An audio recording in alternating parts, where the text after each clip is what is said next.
로렌스 밀러는 영국 런던에서 활동하는 여행 칼럼니스트였다. 그는 전 세계를 여행하며 각 나라의 문화를 체험하고 그곳 사람들의 삶을 깊이 들여다보는 일을 하고 있었다. 하지만 최근 몇 년간 전 세계적으로 화제가 되고 있는 나라가 하나 있었다. 바로 대한민국이었다. 처음에는 그저 K-팝과 드라마로 유명한 나라 정도로만 생각했다. 하지만 유럽과 미국 곳곳에서 한국에 한번 가보는 것이 꿈이라는 말을 하는 사람들이 점점 늘어나고 있었다. 그가 런던의 한 카페에서 동료 여행 작가 마리옹과 대화를 나누던 중이었다. 로렌스, 너 아직 한국 안 가봤지? 응, 아직. 그런데 왜? 마리옹은 고개를 끄덕이며 스마트폰을 들어 몇 가지 사진을 보여주었다. 거기에는 서울의 화려한 야경, 부산 해운대의 멋진 전경, 그리고 한국 전통시장과 현대적인 도심이 공존하는 모습이 담겨 있었다. 믿을 수 없을 만큼 발전한 나라야. 그리고 요즘 유럽에서는 죽기 전에 꼭 가봐야 할 나라 리스트에 한국이 항상 들어간다니까? 로렌스는 고개를 갸웃거렸다. 정말? 한국이 그렇게까지 특별한 나라라고? 마리옹은 웃으며 말했다. K-팝, 드라마, 영화도 그렇고 치안도 세계 최고 수준이야. 게다가 경제적으로도 대단한 나라지. 직접 가보면 왜 그런지 알게 될 거야. 로렌스는 그제야 한국에 대한 진지한 관심이 생겼다. 그렇게 그는 한국행 비행기 티켓을 예약했다. 비행기가 인천국제공항에 착륙하는 순간 로렌스는 창밖을 바라보며 감탄했다. 공항은 그야말로 하나의 거대한 도시 같았다. 잘 정돈된 디자인과 현대적인 구조, 빠르고 효율적인 입국 심사 시스템까지. 그는 공항 내부를 걸으며 두리번거렸다. 자동화된 여권 심사, 짐을 찾는 데까지 단 몇 분밖에 걸리지 않는 시스템, 그리고 곳곳에서 무료로 제공되는 초고속 와이파이까지. 이 정도면 공항이 아니라 최첨단 연구소 수준인데 그는 곧 공항철도를 타고 서울로 향했다. 기차 내부는 조용하고 쾌적했으며 대부분의 승객들은 스마트폰을 이용해 결제하거나 인터넷을 하고 있었다. 창밖으로 스쳐가는 서울의 모습은 그가 상상했던 것보다 훨씬 더 현대적이고 세련되어 있었다. 서울역에 도착한 후 그는 본격적으로 도심을 걸어보기로 했다. 초고층 빌딩들이 줄지어 서 있고 거리에는 사람들이 활기차게 오가고 있었다. 도시의 분위기에서 경제적 번영이 느껴졌다. 이 나라가 반세기 전까지만 해도 전쟁으로 폐허가 되었던 곳이라고?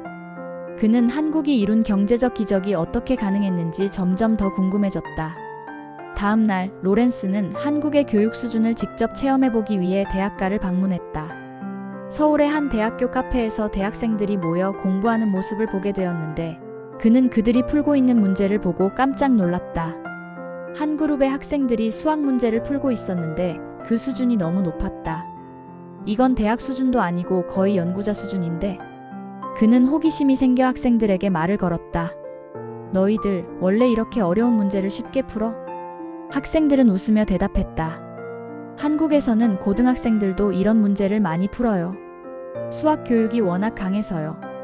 그는 한국 학생들이 수학을 잘한다는 이야기를 들어본 적은 있었지만 실제로 보니 그 수준이 기대 이상이었다. 이 나라가 IT 강국이 된 이유가 있었네. 그는 깊은 인상을 받으며 그 자리를 떠났다. 그날 저녁 로렌스는 서울의 거리를 걸어보기로 했다.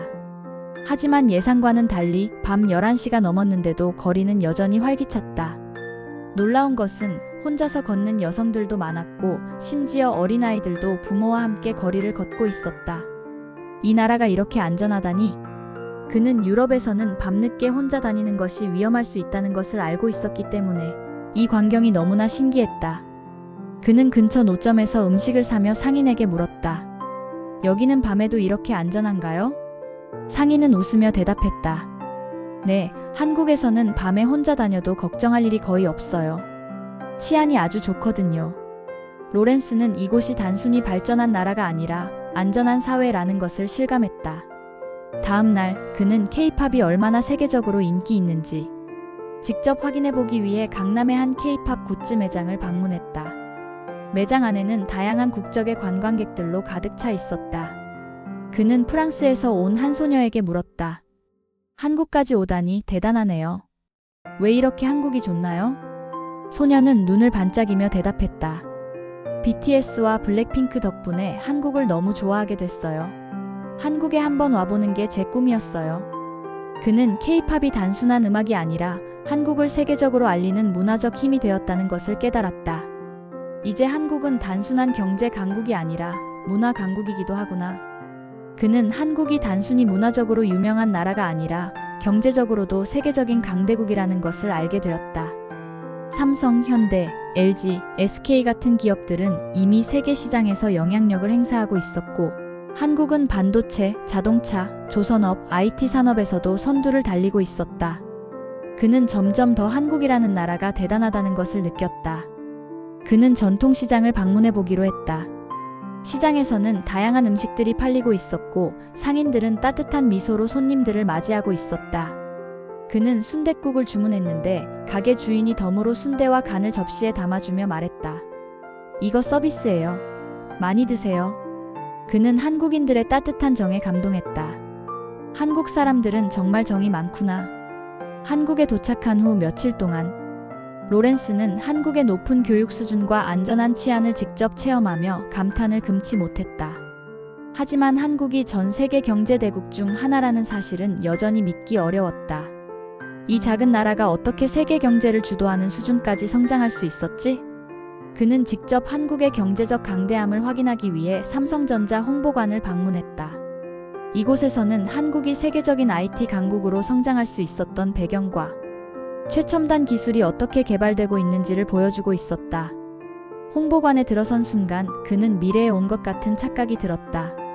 초고화질 8K TV, 인공지능 AI를 활용한 스마트폰 기술, 그리고 로봇과 사물인터넷 IoT 결합된 스마트 홈 시스템까지.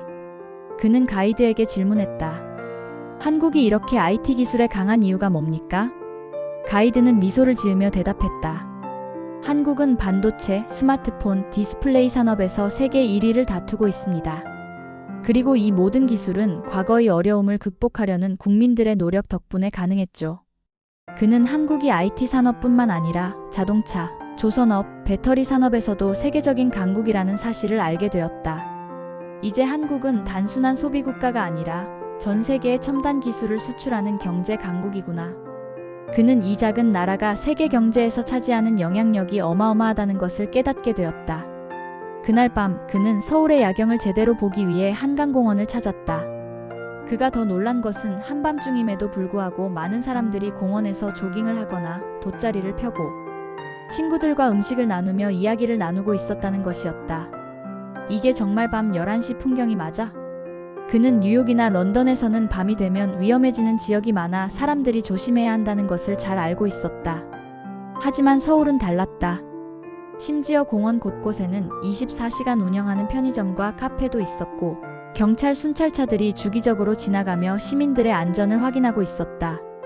그가 공원을 산책하던 중 길을 걷는 한 외국인 여성과 대화를 나누게 되었다. 혼자 밤에 다녀도 무섭지 않나요? 그러자 그녀는 웃으며 대답했다. 여기가 한국이잖아요. 세계에서 가장 안전한 나라 중 하나예요. 유럽이었으면 이렇게 다니지도 못했을 거예요. 로렌스는 고개를 끄덕이며 한국이 왜 세계적으로 살기 좋은 나라로 꼽히는지를 실감했다. 다음 날 로렌스는 한국의 전통적인 모습을 보기 위해 광장시장을 방문했다. 시장에 들어서자마자 그는 정신이 아득해졌다. 활기 넘치는 사람들, 다양한 음식 냄새, 그리고 친절한 상인들의 웃음소리가 한데어 우러져 마치 살아 숨쉬는 공간 같았다. 그는 가장 먼저 빈대떡 가게에 들어가 주문을 했다. 주인 할머니는 그가 외국인이라는 걸 알아차리고 친절하게 설명해 주었다. 빈대떡이랑 막걸리 조합이 최고예요. 한번 드셔보세요. 그는 막걸리를 한 모금 마신 후 바삭하게 구워진 빈대떡을 한 입 베어 물었다. 이거 정말 맛있네요. 그러자 할머니는 환하게 웃으며 작은 접시에 김치를 더 담아주었다. 이건 서비스예요. 한국에서는 손님한테 인심을 베푸는 게 중요하거든요. 그는 이런 한국의 따뜻한 문화에 깊은 감동을 받았다.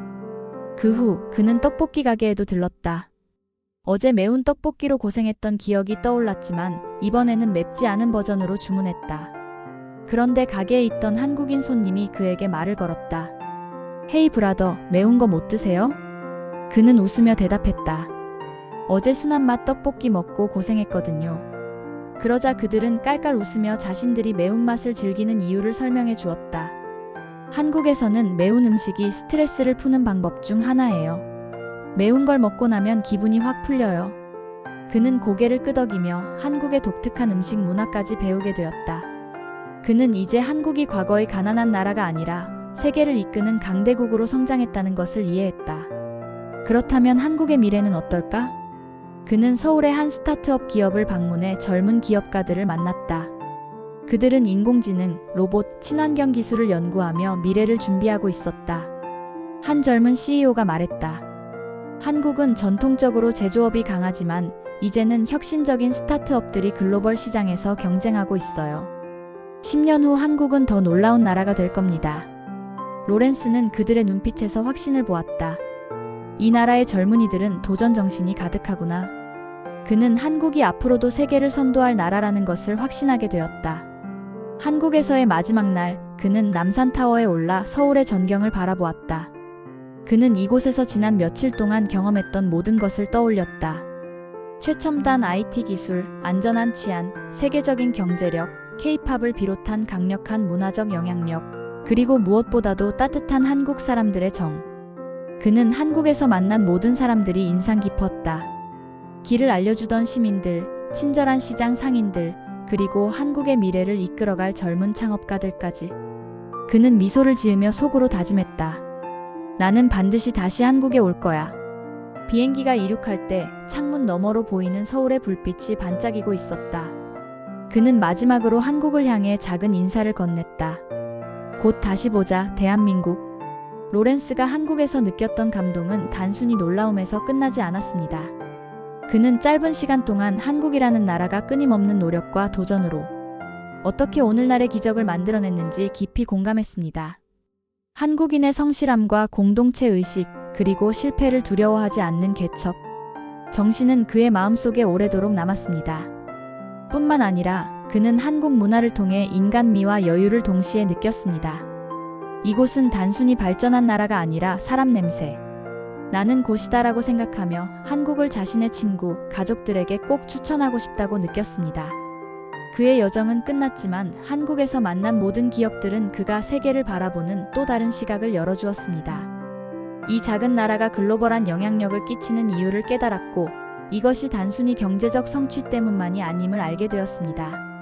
로렌스는 사람, 문화, 역사 모든 것이 함께 만들어낸 한국의 놀라운 조화의 경의를 표하며 돌아온 후에도 그는 직접 경험했던 이야기를 사람들에게 들려주고 싶어 했습니다. 여러분은 로렌스가 경험한 한국에 대해 어떻게 생각하시나요?